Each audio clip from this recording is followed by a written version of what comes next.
Այս աղջկա գործ չի։ Չգիտեմ էլ քանի անգամ եմ կյանքում լսել այս նախադասությունը։ Ամեն անգամ մտածել եմ. իսկ ով է որոշել, թե որ գործն է աղջկա, որը տղայի։ Եթե ձեռքիցդ գալիս է ու գործը սիրով ես անում, տարբերություն չկա։ Ձեռքից սողոց է, մուրճ, թե գրտնակ։ Այսօր մեր փեթակներ պատրաստող Հարութի արվեստանոցում էի։ Այս տարվա բոլոր նոր փեթակները Հարութի ձեռքի գործն են։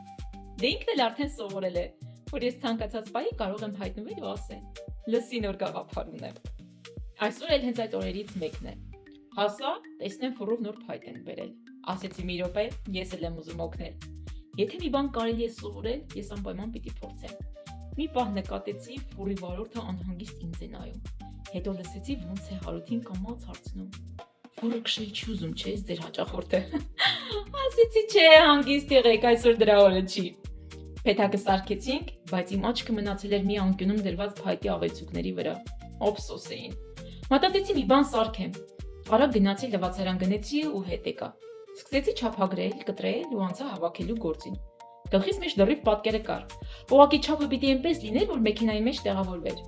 Հիմա շտապեմ սար, պետք է ապերին հերթափոխեմ։ Ում պարզվեց, որ իմ սարքածը այնքան էլ ապերի սրտով չէր։ Վեշ ես ավելացնում, այսքանը ոնց ենք իջացնելու։ Դե ասեցի ոնց բերել եմ, այտենց էլ կտանեմ։ Գիտեք, տարիներ առաջ, եթե իմ արած մի բանը ապերի սրտով չէր լինում, իսկապես շատ էին նեղում։ Սպասում էի, որ առաջինը կուրախանա, կոգևորվի, կասի, իսկ ինչ լավ գաղափար է։ Բայց ժամանակի հետ հասկացա, որ ամեն մարդ իր ձևով է ընդունում նոր գաղափարները։ Հիմա էլ չեմ նեղում։ Գիտեմ, որ ինչ անում եմ, մեր երկուսի համար է։ Եթե նույնիսկ առաջին պահին չի հավանում, հետո քթի տակ ժպտում է։ Ու հենց այդ ժպիտը ինձ համար ամեն ինչ արժե։ Հետո արագ լվում եմ մեղվի ջրի տարան, որ մաքուր ջուրը լցնեմ, ապերը դատարկ տարաները տանի, վաղը գալուց էլի ջուր բերի։ Իհարկե, մինչև այսպիսի հոլովակները շատերը տեսնում են միայն մեղրի բանկան։ Իսկ մենք ամեն օր մանրագրքիթ լվանում ենք նույնիսկ մեղուների ջրի ամանը, որովհետև որակը մանրուքների մեջ է։ Օրը սարերում երկար է լինում։ Իհարկե, ապերը սոված ինձ էր սպասում։ Այստեղ շքեղ ու հանոր չկա, բայց կյանքը միշտ չէ, որ հարմարավետության մեջ է գեղեցիկ լինում։ Երբ կողքից սիրելի մարդիկ են, իսկ արած այդ գործը սրտանց, ամենահամեստ վայրը դառնում է ամենաջերմ տունը։ Ապերին ճանապարհելուց հետո նոր անցնում եմ իմ գործերին։ Քանի որ սարում քամիները սաստիկ են, փորում եմ լվացարանի ոտքերը հողի մեջ եմ հորում, որ քամին շուրջ չտա։ Լաքելու ժամանակ էլ չմնաց։ Դա վաղվա գործն է։